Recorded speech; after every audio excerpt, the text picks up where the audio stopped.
Untuk video kali ni, saya akan cerita 3 kos yang utama untuk beli rumah. Yang pertama, kos lawyer SPA. Yang kedua, kos lawyer loan. Yang ketiga adalah MOT. So, selain daripada kos-kos ni, ia adalah kos-kos miscellaneous sahaja, seperti deposit TNB, deposit indah water dan lain-lain kos lah. Tapi untuk pembeli rumah pertama, bagi saya 3 kos ni cukup untuk anda tahu. Untuk video kali ni saya akan cerita macam mana nak kira apa kos-kos tu, apa usual case dan macam mana comparison kalau beli antara under cost dengan subsale, macam mana kiraan lawyer cost tu selalunya. Okay. So untuk kos yang pertama, kos lawyer SPA. So bila kita beli rumah, so sebagai pembeli kita akan ada satu agreement. Kalau kita beli rumah subsale, agreement antara pembeli dengan juga pemilik rumah lah, pemilik rumah yang lama. Kalau kita beli rumah undercon, dia akan ada satu agreement antara kita dan juga developer. So bila melibatkan legal, so dia akan, kita kena bayar satu professional fee untuk khidmat peguam tu. So kalau usually kalau developer dia dah ada peguam dia sendiri. So kalau beli dengan rumah orang lain tu pun kemungkinan akan ada dia punya peguam dia sendiri, ataupun you can hire your own peguam. So basically dua-dua akan ada peguam lah. So bayaran peguam ni usually adalah 1% sahaja daripada harga rumah. So kalau harga rumah tu adalah 300,000, so anda kena bayar 3,000 lah. So 1% adalah 300,000. Tapi selain daripada 3,000 tu, anda dikenakan juga service tax, iaitu 6% daripada 3,000 tu. So telah, itu adalah jumlah yang anda kena bayar sebagai professional fee untuk bahagian SPA lah, bahagian agreement tukar nama antara developer dengan pemilik baru, ataupun antara pemilik rumah lama dengan pemilik rumah baru, iaitu anda lah. Itu adalah kos yang pertama. Tapi ada tambahan, untuk subsale akan ada lagi disbursement lain lah kita panggil, seperti kos untuk lawyer tu tolong cari urusan di pejabat tanah dan lain-lain kos lah. Tapi untuk undercon selalunya tak ada kos-kos tersebut. Kos yang kedua adalah loan fee, lawyer untuk loan. So sama juga, antara kita, bila kita buat loan rumah, kita akan dapat satu agreement antara kita dan bank. So agreement antara kita dan bank tu ada professional fee dia juga. So cara kira dia tak macam harga rumah, tak macam SPA punya fee tadi. Kos untuk legal lawyer adalah lebih murah. So selalunya kos untuk lawyer bank adalah 0.5% daripada jumlah pinjaman. So berapa jumlah kita pinjam? Let's say rumah tu ada 300,000 dan kita buat pinjaman 300,000 juga. So jumlah yang kita kena bayar untuk professional fee peguam bank tu adalah 0.5% daripada harga rumah tu lah. Dan juga termasuk juga ada dia punya SST dalam tu. So kalau macam harga rumah yang kita beli tu adalah 300,000, so kita kena bayar 1,500 lah. So 1,500 campur dengan SST, itu adalah jumlah yang kita kena bayar untuk lawyer fee bank lah. Tapi untuk bank, usually dia punya financing tu adalah harga rumah ataupun berapa yang kita pinjam tu tambah dengan 5%. Dan usually kos-kos lawyer bank, MRTT, semua tu dah termasuk dalam 5% tu lah. So selalunya yang legal fee bank tu dah tak perlu kita fikir sebab dia dah masukkan sekali dalam 5%. So yang ketiga adalah MOT. So MOT ni dalam bahasa Inggeris dia adalah Memorandum of Transfer lah. So MOT ni dia adalah satu cukai yang kita bayar kepada kerajaan. So cara kira dia adalah dia mengikut tiering, dia ada tingkatan-tingkatan dia. Lagi mahal kita beli, lagi tinggi tax yang akan dikenakan. So kalau dia punya tingkatan dia adalah untuk rumah, untuk harga rumah, dia punya kiraan tu paling tinggi tu boleh pergi sampai harga juta-juta lah. Tapi cara kiraan dia adalah untuk first 100,000 kena bayar 1% sahaja daripada harga rumah. So for the next antara 100,000 ke 500,000 kena bayar 2%. So antara 500,000 ke 1 juta kena bayar 3%.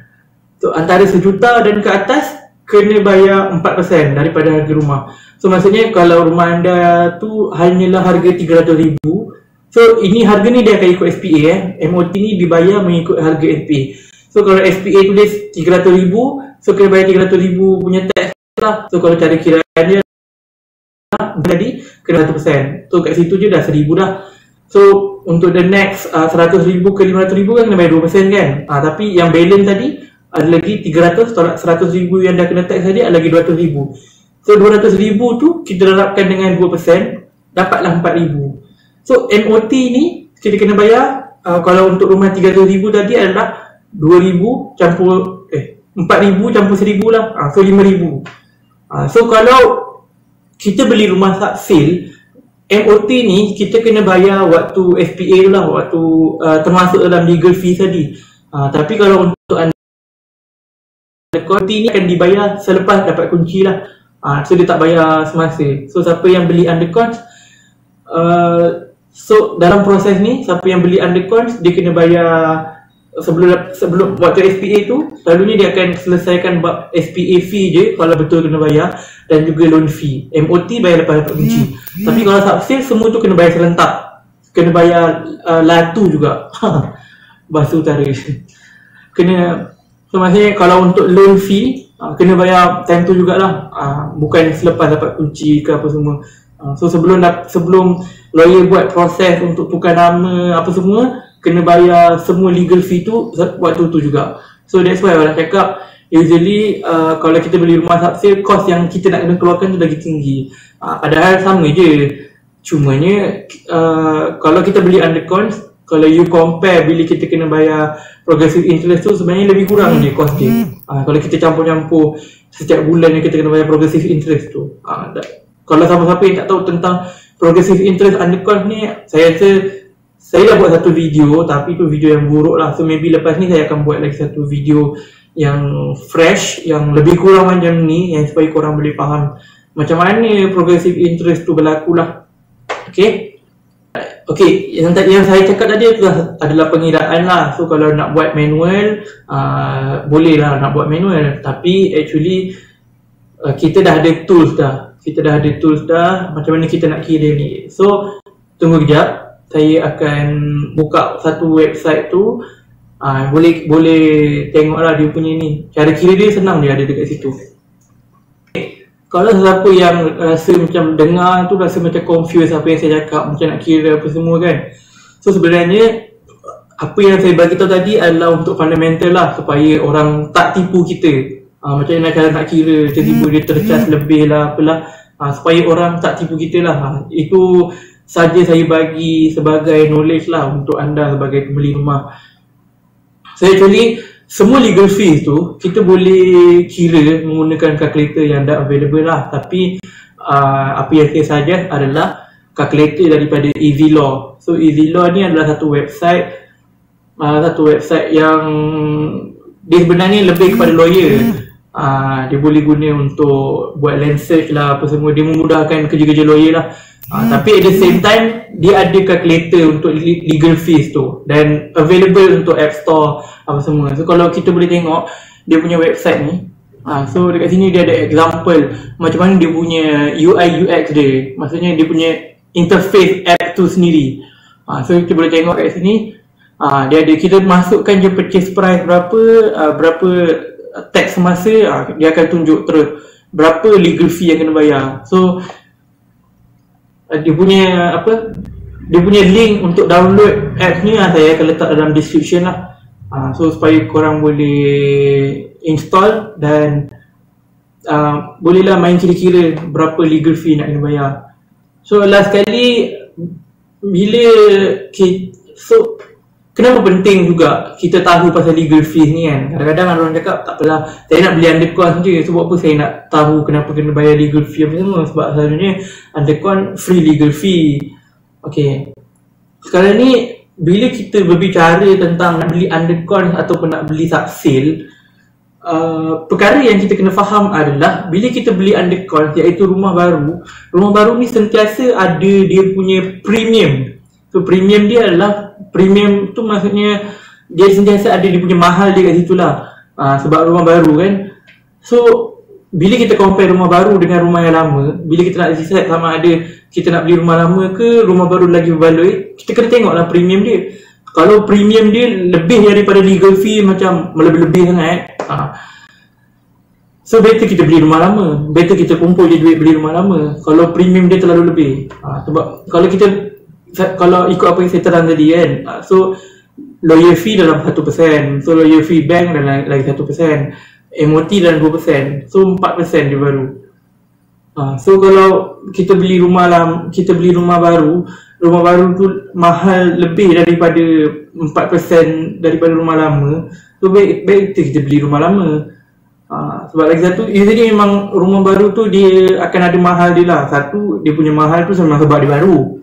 Satu lagi sebab dia mahal kan sebab dia ada dia punya, apa tu orang panggil, dia ada period DLP tu. So defect liability period tu, usually developer dia dah fikir lah, lepas ni ada orang akan ada rosak jugalah kat mana, walaupun waktu pembinaan tu sedang berjalan, dia dah monitor betul-betul apa kerja dia, tapi nak akan ada juga defect yang berlaku dekat rumah tu. So developer nampak benda tu sebagai cost kepada dia lah.